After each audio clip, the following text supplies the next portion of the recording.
Theory পড়েন না কেন, জীবন যেটা প্র্যাকটিক্যাল করবেন এটা কিন্তু আপনার মনে থাকে, এটা মনে থাকে না। আপনাদের এই ট্রেনিংয়ে আমরা অন্যান্য জায়গায় যখন ট্রেনিং করাইছি তখন ওই যে সাইড সিংয়ের ব্যবস্থা থাকে, তারপরে এখানে কিন্তু আমাদের ওই হেড অফিসে রাখে না। তারপরে আমি আমার ধারণা হলো যে যদি এটা না করি, আপনাদের যেভাবে বলি রাখি, ওই যে কালকে যে কথাটা বললো যে একটা গ্লাস ধরার ক্ষেত্রে কিন্তু আর্ট আছে। আপনারা এই বাঙালি যতদিন গ্লাসটা ধরতে না পারবে ততদিন বাঙালি কী হবে না, ডেভেলপমেন্ট হবে না। বাঙালি পারে না বললে তো না, বাঙালি পারে না, আমরা পারি না। তো এখন আপনারা যারা এই যে ট্যুর গাইডের প্রশিক্ষণ দিচ্ছেন, আপনারা যারা এই এলাকার ট্যুরিজম সেক্টরকে উন্নত করতে চান বা নিজেরাও তাদেরকে যেটা প্রয়োজন হলো যে বাস্তবসম্মত প্র্যাকটিক্যাল করে দিল। এই জন্য আমি এই এলাকায় আসছি প্রায় 4 বছর হয়। 4 বছরে আমার যেটা ধারণা হলো যে আজাদ কবির সাহেব, আপনারা সবাই চিনেন রাখতে, তাই তো? জি জি জি। চিনেন হলো আমাদের ওসি হিসেবে আছেন। তো উনি এই সুন্দরবন সম্বন্ধে যতটুকু অভিজ্ঞতা রাখে, ওনার দীর্ঘ 26 বছরের অভিজ্ঞতা, সেই অভিজ্ঞতার আলোকে আমি তাকে বলছি যে আপনি ওই অভিজ্ঞতা আমাদের যে যারা প্রশিক্ষণতে আসেন তার সাথে একটু শেয়ার করেন। উনি রাজি হয়েছে, তো আজকে উনি লেকচার হিসেবে লেকচার দেবেন। আর আপনাদের জন্য আমি যেটা করেছি যে দুপুরে লাঞ্চের পরে আমরা একটা সাইট সিইং ট্যুর হিসেবে আমরা করমজল বেছে নিয়েছি। আপনারা করমজল যাবেন সবাই। এই যাওয়ার ক্ষেত্রে একজন ট্যুর গাইড কীভাবে তার ট্যুরিস্টদের গাইড করবে, এভরিথিং। এই যে আপনাদের শিক্ষকরা যারা থিওরিটিক্যাল শিখেন, এটা প্র্যাকটিক্যাল দেখেন, কীভাবে আপনার বুকে হতে হয়, নামতে হয়, কীভাবে কাউন্টিং করতে হয়, কীভাবে আপনাকে দৃশ্যের বর্ণনা দিতে হয়, যতটুকু সম্ভব তার এই সমস্ত বিকাশ আমরা এই কাজটা করবে। তো এই আমরা করমজল যাব। তো এখানে আমরা করমজল যেতে আমাদের একটা লঞ্চের প্রয়োজন। আমাদের এখানে অনেক লঞ্চ মালিক আছে, ঘোষণা দিয়ে দেন, আপনি বলে দেন আমার তালিম একটা। জি জি জি জি। আমি 16 বছর স্বাধীন ট্রাভেলস মানে আমার কোম্পানি থেকে আপনাদের জন্য একটা লঞ্চ আমার পকেটে যাবে। আলহামদুলিল্লাহ। সুরাব ভাইকে অসংখ্য ধন্যবাদ যে আসলে এটা আপনাদের এই যে কোথায় বলছিলাম যে আপনাদের সবারই মন আছে, আপনার সবাই কিন্তু জানতে চান আগে এই যে সুরাব ভাই এরকম একটা ঘোষণা দিলেন। যদি আমাকে এসে এই কথাটা আলোচনা করার সময় আগে বলছে আমি আমার লঞ্চ দিব, তাই বলছে আপনি ঘোষণা দিন, আমরা তাকে আমরা অন্তর থেকে ধন্যবাদ জানাই। তা আপনারা লাঞ্চের পরে আমরা কী করবো, সবাই মিলে যাব একেবারে ফিজিক্যাল বাস্তবে কীভাবে ট্যুর গাইড কীভাবে তার মানে যে ট্যুরদের গাইড করছে সেটা আমাদের সাথে কী করবো দেখাবো। তাতে আপনাদের এই যে থিওরিটিক্যাল সাথে প্র্যাকটিক্যালি যখন মিল হবে তখন ইনশাল্লাহ আপনারা যাই হোক। এখন আমরা আজাদ থেকে বলবো তার মূল্যবান বক্তব্য দেওয়ার জন্য, তার অভিজ্ঞতা শেয়ার করার জন্য। তার অনেক অনেক অনেক ই আছে, এই অভিজ্ঞতা আছে। আচ্ছা, ধন্যবাদ সবাইকে। Thank you sir. আসসালামু আলাইকুম। ওয়ালাইকুম আসসালাম। আসলে উনি যেভাবে উপস্থাপন করেছেন আসলে আমি সেইভাবে ঠিক না। তারপরে হয়েছে কি আমি কাজ করি, তো ওখানে যেই যাবে আমি সেটা যাওয়ার পর আমার বিভিন্ন সার্ভিস চাকরি তুলে দেওয়ার পর যে আসবে সে ওইভাবে শিখতে হবে। বাইরে মানে না শিখলে তার জন্য ওই জায়গায় উপস্থাপন করা করবে। তো সত্যমে আমি দুটো শব্দ বলি, আমরা সবসময় সারা জীবন পড়ে আছি আর শুনে আইছি, যেটা আমাদের ওই যখন পিজি করে বটন তখন ওখানে ওই গেটের সামনে লেখা থাকতো নলেজ ইজ পাওয়ার। পরবর্তীতে আমি একবার ট্রেনিং করলাম রাজশাহীতে, তখন দেখলাম আমাদের ইনস্ট্রাক্টর যিনি করতেন প্রত্যেক ক্লাসে উনি বলেন ইনফরমেশন ইজ পাওয়ার। এখন আমার এটা নিয়ে আমি আমার যেগুলো ব্যবস্থা হলো, পরবর্তীতে আমি স্যারকে আলাদা পেয়ে, স্যার কিন্তু আসলে ভালো মানে ডিটেলস বলিনি, তো আলাদা পেয়ে পরে আমি স্যার বললাম স্যার আমরা তো জানতাম সবসময় নলেজ ইজ পাওয়ার, কিন্তু আমি বলতেছি information is power. Information is power sir, এইটা কী কারণ স্যার এই কাজ। তখন স্যার আমাকে যেভাবে বোঝালেন আমি সেই জায়গা থেকে কিন্তু আমি মানে আমার এই জানার ইচ্ছা, সেটা হচ্ছে এই যে আমরা এখানে গাইড নিয়ে কাজ করার জন্য গাইডিং করার জন্য আমাদের চিন্তা ছিল। আজকে হয়তো কিছু আলোচনা হবে, সব মনে রাখার কথা হবে, কিন্তু যখন পরিবেশ পরিস্থিতি আসবে তখনই অনেক সময় মনে করা যাবে যে না হয়তো এটা নেই। আর আমি এখানে দীর্ঘদিন থাকাতে আমার কাছে হাজার হাজার প্রশ্ন আসে, যেরকম এই যে কেন, ওই যে কেন, ওই যে কেন। তখন আমি এই প্রশ্ন জবাব দিতে যাই, দেখেছি কী ধরনের প্রশ্ন সম্মুখীন হতে হয়, মানে বিশেষ পর্যটকদের কাছ থেকে। আর এখানে বেশ পুরনো কিছু অভিজ্ঞ গাইড আছে, যারা আমার চেয়ে বেশি ভালো জানে, যারা প্র্যাকটিক্যাল কাজ করে, অনেক দূর যায়, লঞ্চে 3 দিন 5 দিন ধরে কাজ করে, অনেক ভালো জানে। কিন্তু হয়তো তারা বড় সুযোগ এখানে পাচ্ছে না, আমি কাছে এটাই বলতেছি। সেটা হচ্ছে আসলে নলেজ ইজ নট, ঠিক আছে, কিন্তু তার চেয়ে এখন ভালো একজন জ্ঞানী ব্যক্তি, সে মোংলা মানে একটা রিক্সা সম্পর্কে কিছু জানে, সে একদম অনেক উচ্চ শিক্ষিত, কিন্তু আসলে রিক্সা সম্পর্কে জানে, রিক্সার পা জানে, গিয়ার খুঁজে দিতে পাবে না, কোনটা দিয়েছে। কিন্তু একজন রিক্সাওয়ালা কিন্তু ওই ব্যাপারটা এক্সপার্ট, সে সঙ্গে সঙ্গে বলতে চাবে এইটাই আছে। ওই যে তথ্যটা আছে, গিয়ারের এই সমস্যাটি কর কর শব্দ হয়, এই যে শব্দটা হয় কেন, ওই যে মানে যে পণ্ডিত মানুষ আছে বসা, সে তোমার ভ্যান এখানে এই ধরনের শব্দ হচ্ছে, কিন্তু এটা সে কিন্তু তার নলেজ আছে, মানে জ্ঞান আছে, কিন্তু আসলে সে ওই ব্যাপারে কিন্তু তথ্য তার নাই, বুঝায় আসলে এটা নেই। সেই বিষয় নিয়ে আমরা এখানে কিছু বিষয় নিয়ে আছে, যেগুলো আমরা তথ্য যদি জানতে পারি তাহলে আসলে সেই নলেজ ইনফরমেশন পাওয়ার, অর্থাৎ আমি তখন শক্তিশালী হব। যেমন আজকে আমি এখানে আলোচনা করার সুযোগ পাইছি, কিন্তু ওই কারণে আমার সুন্দরবন, করমজল বা এই এলাকার ভিত্তিক কিছু প্রশ্ন আছে, মানে প্রশ্ন জানি, মানে এই নিয়ে আলোচনা করি, সেই জন্য আজকে আমি এখানে আলোচনা করার সুযোগ পাচ্ছি। তো আসলে আমরা যারা গাইড হিসেবে কাজ করি তারা কিন্তু একেবারে কিছু শেখার দরকার, মানে জাস্ট একটা হাদিসের কথা একটু বলে। হাদিসে আমি একবার একটা কথা শুনে যে লবণ দিয়ে বাচ্চার আগে লবণ খেতে কেন বিসমিল্লাহ, মানে লবণ খালি কি হয়, তা এইটে মানে হাদিসে আছে সুন্নাত নাকি। আমি বলতেছি ইমাম সাহেব, আসলে তো এই যে সুন্নাত যদি হয় তাহলে ডাক্তাররা বলবে কেন যে এই যে খাওয়া লবণ, কাঁচা লবণ খালি করতে হয়। তুমি আমার বিশ্বাসে এইটা সত্যি কথা, কারণ কখনো হাদিসে এমন উল্টোপাল্টা হতে পারে না যে একেবারে লবণ খাওয়া সুন্নাত, আর তাহলে ডাক্তাররা এর উল্টো বলতে পারে। তাহলে এখন আমরা কী করবো, তখন আমি মিনিমাম 10 জন আলেমের সঙ্গে যোগাযোগ করেছি, বলেছে না এ ধরনের কোনো মানে নিয়ম নাই, কেউ খাইলে খাইতে পারে, না খাইলে না খাইতে পারে। তার কারণ হাদিস কখনো উল্টো হতে পারে না। হাদিসে যদি থাকে এইটা এই কাজ করতে হবে, তাহলে নিশ্চয়ই বুঝতে হবে ওখানে বিজ্ঞান ভিত্তিক কিছু কাজ আছে। ঠিক তেমনি এইটা কিন্তু আমাকে শেখাইনি, শেখার দরকার নেই, কিন্তু আপনি ওখানে আপনার ওই রকম পরিস্থিতি বুঝে গাইডের কারণ হাজার হাজার প্রশ্ন করবে। যে কজন এই যেমন আলাস্কায় যেমন 75 জন 80 জন লোক যাচ্ছে, এই 75-80 জন লোকের 80 রকমের প্রশ্ন, 80 কি 80 160 রকমের প্রশ্ন শেষ নেই। কিন্তু ওই যে আমি যা শিখে গেছি এত কাজ করা যাবে না, বাস্তবতার সঙ্গে কিছুটা সামঞ্জস্য রেখে সব শেষে যদি না পারে বলতে হবে সরি ভাই, আমার এটা জানা নেই, আমি আপনার কাছে রেখে জানলাম, আমি আমার কারো কাছের মাধ্যমে যদি জানতে পারি আমি আপনাকে জানাই দেবো, আপনার মোবাইল নাম্বারটা। তাহলে কিন্তু ওই লোকের কোনো অখুশি হওয়ার কোনো কারণ নেই। গাইডের প্রধান কাজ হচ্ছে বিশ্বস্ততা অর্জন করা। গাইডে আমি কিন্তু আপনাদের কী কী কাজ আছে সেটা আলাদা আলাদা। বিশ্বস্ততা অর্জন করা অর্থাৎ আপনি যখন যা কিছু বলবেন সঠিক বলার চেষ্টা করবেন, যখন না পারবেন তখন কিন্তু বলতে হবে সরি ভাই আমি জানি না। যেমন আমাদের এই সুন্দরবন সম্পর্কে তো হাজার হাজার প্রশ্ন, যেহেতু আমাদের এখানে সুন্দরবন ভিত্তিক আজকে গাইড প্রশিক্ষণ করে। এই সুন্দরবনে 1 নম্বর আছে কতটুকু সুন্দরবন আছে, কী অবস্থা আছে। আমাদের আমি 10,000, আমি 6,017 বাংলাদেশে এসব বললাম, এর সঙ্গে কিন্তু বাড়তি যায়। আমার ওই যে লেখাটা আছে, লেখার ভিতর কিন্তু আছে আরও 6,025 কথা আমি লিখছি, যেন ওই যেহেতু একটা স্তর বেশ কিছু ইনক্লুড হলে এটা হয়েছে। এইটা তুমি পাবে, আমরা একে মানে আপডেট করতে পারি বা নিজেরা জানতে পারি। এর সঙ্গে মানে কত ধরনের প্রাণী আছে, উদ্ভিদ আছে, এইসব বিষয় নিয়ে কিন্তু আমার লেখা ছোট্ট একটা লেখা আছে, এর ভিতর সবই আছে। কত ধরনের কতগুলো বানর আছে, কতগুলো হরিণ আছে। এখন একটা প্রশ্ন ফার্স্ট দিয়ে বললো কি, আরে এতগুলো বানর আছে, গুনলে কি করে? তাহলে যারা আপনি আমাদের শোনার দরকার নেই, যারা গুনে তাদের কাছে শুনবেন। এই স্ট্যাটিক্স যারা করে, পরিসংখ্যান যারা করে, তাদের কিছু ফর্মুলা আছে, সেই ফর্মুলা অনুযায়ী হয় এইভাবে। এরপরে আপ ডাউন হতে পারে, এখানে প্রায় কথাটাই সেই জন্য উল্লেখ করা হয়। যেমন আমাদের এখানে 125টা বাঘ আছে, 6,017 বর্গ কিলোমিটার, 125টা বাঘ আছে, এগুলো কথা হবে। তখন বলতে হবে আসলে আপনি আর কি শোনেন যে এই যে বাঘের একটা রাজ্য আছে, একটা পুরুষ বাঘ যে রাজ্য সৃষ্টি করে, এই রাজ্যের ভিতর কতটুকু জায়গায় সে অবস্থান করতেছে। যেমন আমাদের সুন্দরবনে একটা পুরুষ বা 250 থেকে 300 স্কোয়ার কিলোমিটার একটা রাজ্য সৃষ্টি করে, কিন্তু আপনি যদি রাশিয়ায় বা চীনে যান সেখানে 1200 থেকে 1500 স্কোয়ার কিলোমিটার একটা বাঘ আছে। তা সেই তুলনায় একটা 1500 স্কোয়ার কিলোমিটার 250 স্কোয়ার তার তো বড় বাঘ আছে।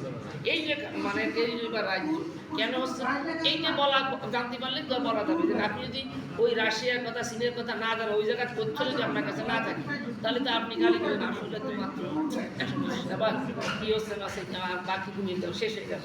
এইটা আপনি যদি ওই জিনিসটা জানেন যে এই ঘটনা হয়েছে রাশিয়ায় চীনে 1200 থেকে 1500 স্কোয়ার কিলোমিটার একটা বাঘ থাকে, তখন আপনি এটা বলতে পারেন 200, 250 থেকে 300 স্কোয়ার কিলোমিটার বাঘ থাকে, বেশি যথেষ্ট ঘন আছে। এবং ঘনত্বের কারণ হচ্ছে আমাদের প্রচুর পরিমাণ খাবার আছে। আমাদের এই সুন্দরবনে 1,36,604 হরিণ আছে। এইটা কিন্তু নতুন আজকের সংখ্যা বলার পরে এটা কিন্তু বলতে পারে যে মরে যাচ্ছে না, আবার হচ্ছে না, হবে মরবে যা কিছু ঘুমতে ঘুমতে যদি মাত্র ফার্স্টটাই আসে তাও 1,36,604 হবে, কারণ নতুন করে স্ট্যাটিস্টিক্স নতুন করে পরিসংখ্যান না আসানো। এটাও বলতে হবে যে আপনার কমিশন বা বাড়িতে যাই কিছু না কেন পরবর্তীতে না গোনা পর্যন্ত আপনার এই যে গণনা করা হয়েছে ওইটাকে রাইট করা হয়েছে, এটা একেবারেই হয়। এমনিভাবে কতগুলো বানর আছে, কতগুলো সংখ্যা আছে, এগুলো আমরা এখানে থাকবে। এরপরে প্রশ্ন করবো কীভাবে করলে, তখন গোনা সিস্টেম আপনাকে কবি দিতে পারে 1,52,444, 1,52,444। যাই হোক, এরকমের মানে একটা জবাব দিলে সঙ্গে সঙ্গে আর একটা প্রশ্ন এসে যায়, কিন্তু ওই প্রশ্নের জবাবটাও রাখতে হবে। এখানে শতবার আমি প্রশ্নের সম্মুখীন হয়েছি যে জোয়ার কতটুকু হয়, কতটুকু পানি আছে, আপনাদের কারো জানা আছে কিনা জানি। এবার আমি কিন্তু নিজে বেশিরভাগ কাজ করি আমি, যেমন আমি ওখানে অমাবস্যা বা পূর্ণিমা যখন পানি হয় তখন একেবারে সব শেষে নিচে যখন পানি নেমে যায় সেখানে আমি একটা চিহ্ন দিয়ে রেখেছি, এবং সবচেয়ে জোয়ারের যে টপ লেভেলে উঠে যায় তখন একটা আমি বইতে আসে বা অন্যান্য জায়গায় জানিয়েছি 15 ফিট আপ ডাউন হয়। তো আমার গরম জলের যে আছে কন্টেনার আছে, কন্টেনার ওখানে 17 ফুট পর্যন্ত আপ ডাউন হয়।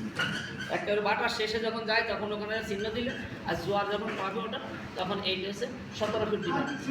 এটা শুনে অনেকে মানুষ 17 ফিট মানে 2 তলা বিল্ডিংয়ের সমান। এই রকমের এই ধরনের বস্তুর সম্মুখীন হতে হয়, এই ধরনের জানতে হবে। যেমন আমি একটা ছোট্ট একটা তথ্য দিলাম যে 17 ফুট পাচ্ছি।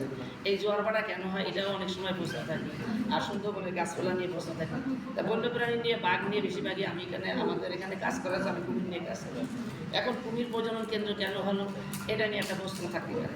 তা প্রশ্ন থাকলে তখন বলতে হবে যে সুন্দরবনে একসময় প্রচুর কুমির ছিল। যেমন আমার বাড়ি ছিল রামপাল কুমলাইকে, আমার বাড়ির সামনে একটা রাস্তা খাল ছিল, ওই খালে কিন্তু আমি ছোটোবেলা আমার ছোটোবেলা আমি কুমির দেখেছি। এখন সেই কুমির তো একেবারে সুন্দরবনের ভিতরে চলে গেছে, তার মানে এই সংখ্যাটা কমে যাচ্ছে। একসময় ধরে নেয় হাজার হাজার কুমির ছিল, সেই হাজার কুমিরের সংখ্যা কমে যাচ্ছে, কমে যে এখন মাত্র 300-350 কুমির আছে। এই 300-350 কুমির থাকলেও এটার সংখ্যার পরিমাণ খুব কম। এটিদের টিকিয়ে রাখার জন্য আমাদের এখানে প্রজনন কেন্দ্র করা হয়েছে। এখানে কৃত্রিমভাবে প্রজনন করে আমরা নদীতে ছেড়ে দিয়ে ওর প্রজনন বা ওর বংশটা টিকিয়ে রাখার জন্য চেষ্টা করতেছি। এই তথ্যগুলো আপনার যদি জানতে চান তাহলে কুমির নিয়ে কথা বলতে পারবেন। কুমির নিয়ে যেমন আমার এখানে ছোট্ট একটু লেখা আছে, আমি লেখাটা দিয়ে দেবো, যেখানে সারা পৃথিবীতে সমগ্র পৃথিবীতে 26 প্রজাতির কুমির আছে। এর ভিতরে আমাদের সুন্দরবনে একটা মানে লম্বরের কুমির। আর আমাদের কয়েকদিন আগে যেটা গত 3 তারিখে আমি খান্নারালে মাজার থেকে ধরে নিয়ে কোনায় রেখে আসলাম, ওটা হচ্ছে মাছ কোটাটা মিষ্টি পানি কুমির বলা হয়। 8টা ঘড়িয়াল আমাদের এখানে দিয়ে বলে দিয়েছিল। এগুলো একটু জানলে মোটামুটি আর মানে আমার এই লেখাটা যদি থাকে তাহলে তথ্যটা থাকলে কিন্তু সবার জন্য মানে কপি দিয়ে দেবো, আমি সেই জন্য আমি আসছি। তো আমরা এই যে তথ্য এখন জিজ্ঞেস করবে কত প্রজাতির গাছ আছে, এখানে লেখা আছে কত প্রজাতির কাঁকড়া আছে। এই কাঁকড়া দেখি আমি লাল কাঁকড়া, এখানে যদি বলা হয় সুন্দরবনে 13 প্রজাতির কাঁকড়া আছে, তখন বুঝবেন না আসলে তো সবাই কাঁকড়া।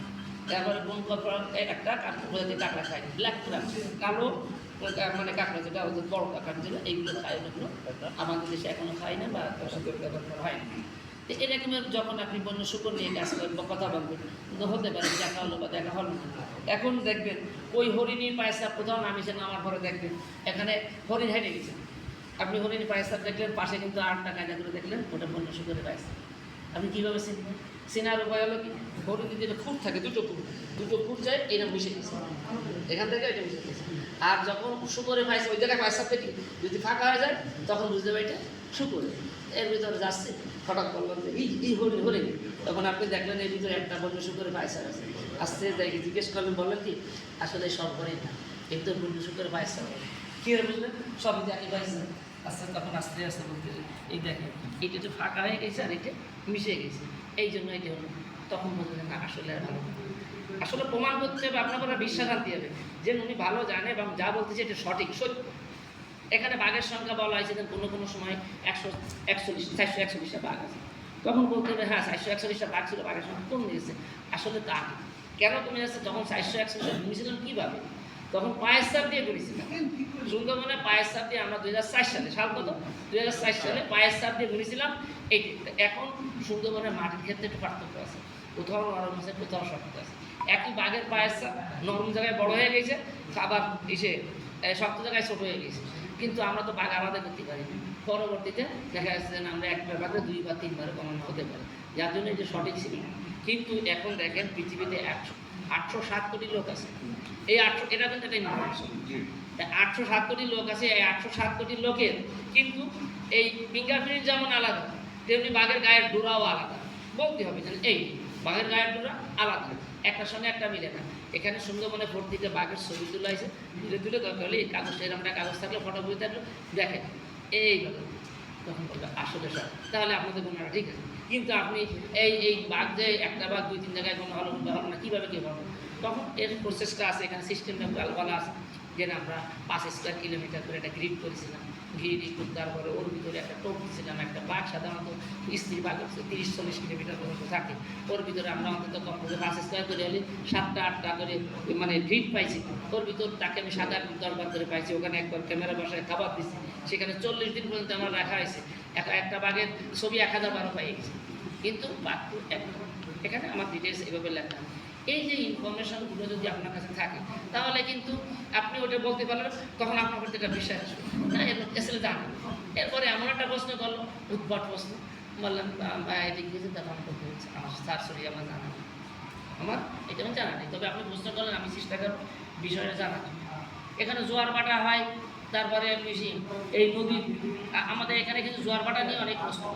এই জোয়ার ভাটা কেন হয় এটা সবাই জানে, বইটি পড়াশোনা করেছে, তারপরেও একটু সামান্য একটু বলে দিই। এই জোয়ার ভাটার প্রশ্ন করলে এটা কেন জোয়ার ভাটা হয়, এর কারণ হচ্ছে কি যে এই পৃথিবীতে প্রতিটা বস্তুকে আকর্ষণ করে, একে বলা হয় মহাকর্ষ শক্তি।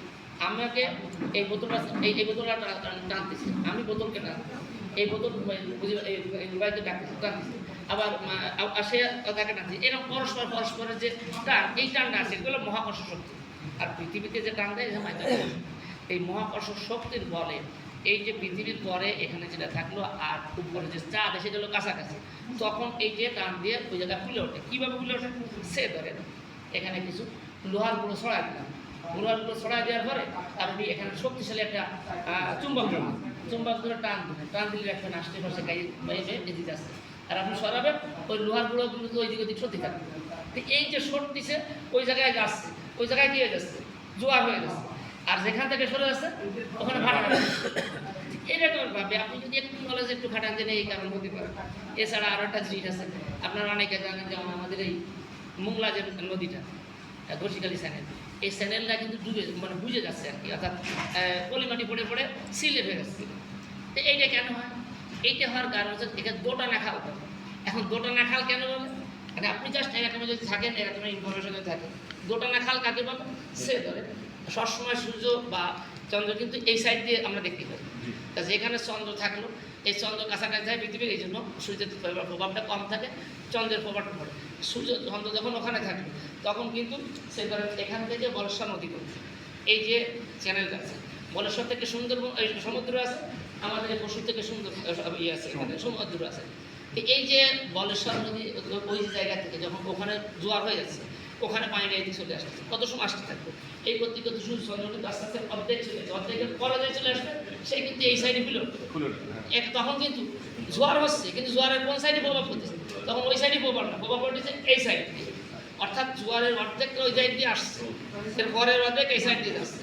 এইরকম যখন যাবে তখন আবার প্রথম বাড়ির আবার এদিক যাবে, আবার ওই প্রথম জোয়ারটা মানে জোয়ারটা এইভাবে আসবে, আসবে। এই যে দুই টানার জন্য এইগুলো তাহলে কি আপনি বলতে চাচ্ছেন যে পূব পশ্চিমের অঞ্চলের হ্যাঁ। যে নদীগুলো খালগুলো থাকবে সেগুলো ম্যাক্সিমামে এই সমস্যা না, পূর্ব পশ্চিমের সঙ্গে যদি পূর্ব পশ্চিম মাথায় এবং পূর্ব মাথায় যদি বঙ্গোপসাগরের সঙ্গে মিল থাকে তাহলে এই সমস্যাটা হয়। জি পরিমাণে বসে ক্লিয়ার হ্যাঁ, ওই যে দোটানার জন্য এই সমস্যাটা হয়। হ্যাঁ, এখন আমরা এই বাঘ নিয়ে যখন কথা বলবো তখন বাঘ নিয়ে সুন্দর সুন্দর কিছু গল্প আছে, যেমন বাঘে কীভাবে চলাফেরা করে, বাঘে কী ধরনের খাবার খায়, এমন এক সময় সেগুলো বাঘের সংখ্যা কমে যাচ্ছে, কমে যাওয়ার সময় কীভাবে মানে আমাদের সংখ্যা বাড়ানো যাবে, কেন কমে যাচ্ছে।